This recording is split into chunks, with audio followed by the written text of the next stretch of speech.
Hi, this is Muho once more. I'm sorry for the foggy video in the morning. When I had a look at it, the position of my hands was actually worse than I'd expected. It's usually different from the way I think I hold my hands, but when I did the first demonstration of the kind of traditional way to have the right hand on top of the left heel and then the left hand on top of the right, actually it was better than when I demonstrated how I usually hold them. Usually I have them like this. Then actually my right hand seems to be higher, even when I put a towel here for support. Anyway, so one thing that's difficult with the hands is usually you can't see them. With the feet you can see them. Also, if your body is straight, usually you can kind of somehow figure it out. If you, for example, you got your nose here and you see how kind of your left knee and the right knee relate to your nose. Well, with the hands it's actually pretty tricky to get them straight. One thing that also in the adult practice articles, you find the links below. I write about it, but maybe I explain here about the zafu. In Zen, the Soto Zen tradition, we use these round cushions, so-called zafus, for support. You can sit without, but it's very hard to keep the knees on the mat without a zafu. So usually there's at least one of the knees floating in the air, maybe even both, and then you have less stability. So it's good to have a zafu, and if you want to really find out what's the best height for you, you might, for example, experiment with putting a towel or 2 towels, 3 towels below the zafu to make it a little bit higher, and see how that changes your posture. What you can also do is use a belt like this if you want it really high. And usually in the beginning it helps to have the zafu a little higher than usual zafu. Some people, they put 2 on each other, but you don't have good stability if you have 2 over each other. But if you have a belt around it like this, it becomes quite high. So actually for me that's a little bit too high now, but in the beginning I preferred it higher. For me in the beginning, the higher I sat, the easier it was. Now I prefer a little lower zafu, smaller zafu. And also it changes for me if I sit in half lotus. Having it high isn't a problem. So in half lotus, if it's too low, then you'll press on the foot that's under the other foot. So if the zafu is too low, this foot also will start to hurt. But in the case of full lotus, you don't have that problem. So a little lower for me in the case of full lotus feels more comfortable. There's one thing that I was saying when the first video broke off. The camera usually shuts it off by itself after 10 minutes, 15 minutes or so. I was explaining about pain. So one thing that's important is you don't fight the pain during the Zen. On the other hand, I was also talking about switching legs. I switch legs, but usually I try to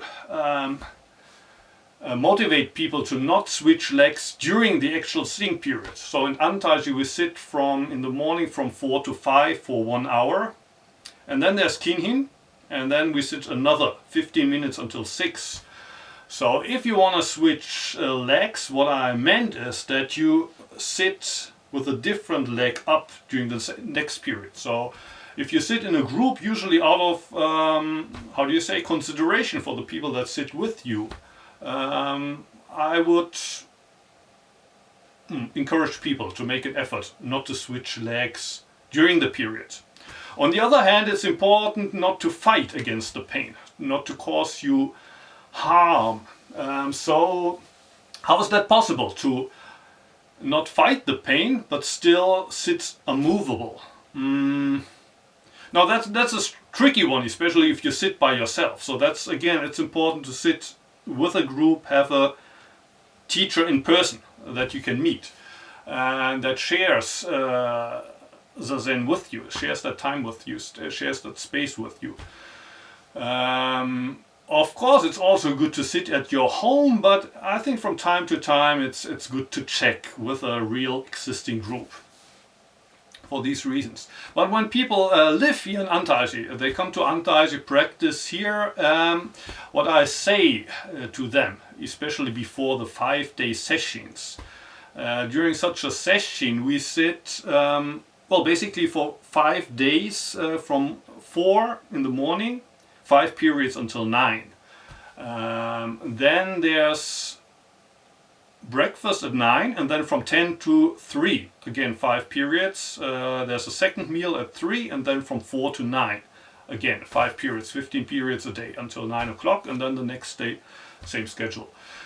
What happens is that, well, you can make it through the first day, but then on the second day you're only counting time. You don't know what time it is, but you're just waiting for the bell to ring, and once it rings, it's over. But then kinhin, and the next period starts. So in the afternoon of the second day, you very seriously, if you can that possibly make it. Maybe I won't make it. Maybe it's time to leave now. You start to think, and then on the third day, it might actually feel as this is going to kill me. Either I leave now or I'm going to die. This is killing me. So what I tell people before the session is, actually you have nothing to worry about, because there's a graveyard behind the meditation hall. If you die, we're going to take care of your funeral. And although I've been saying that since I became the abbot, nobody has died. Miraculously, nobody has died. Some people left during session, but everybody who stayed survived. And from my experience, the moment you tell yourself during zazen, okay, I can't take this pain anymore, and I don't want to shift my legs all the time, I don't want to run away from the pain.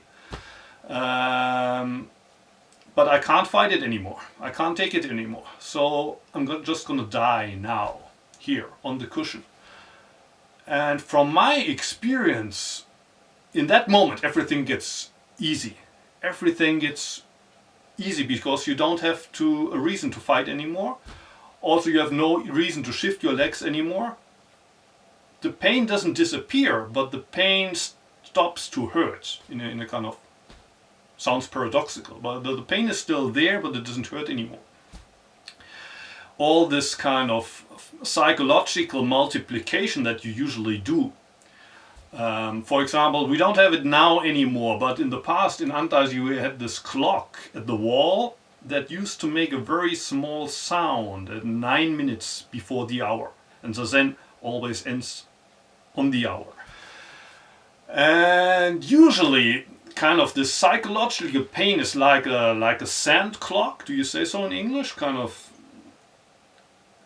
you almost can tell what time it is by the pain you feel. And when you hear that small sound, 9 minutes to the hour, then you know now it's time for the last 9 minutes of pain. Sometimes what happens is if there's a wind blowing or lots of birds making sound, sometimes you don't hear that sound 9 minutes to the hour. So when the bell rings on the hour, you're surprised because psychologically this last 9 minutes of pain haven't started yet. So sometimes it happens if you haven't heard that small sound, then you're surprised, oh, it's already over. You didn't expect it. And then the opposite thing can happen. For example, if there was hard work before session or you ate a lot, sometimes happens that you have more pain than usual. And it's still 15 minutes before the hour, but you think it must already be 9 minutes before the hour. Maybe there was, because of the wind or something, I didn't hear it. And then a couple of minutes later, when actually there's still 8 minutes, 7 minutes to go, you think, now the bell must ring anytime.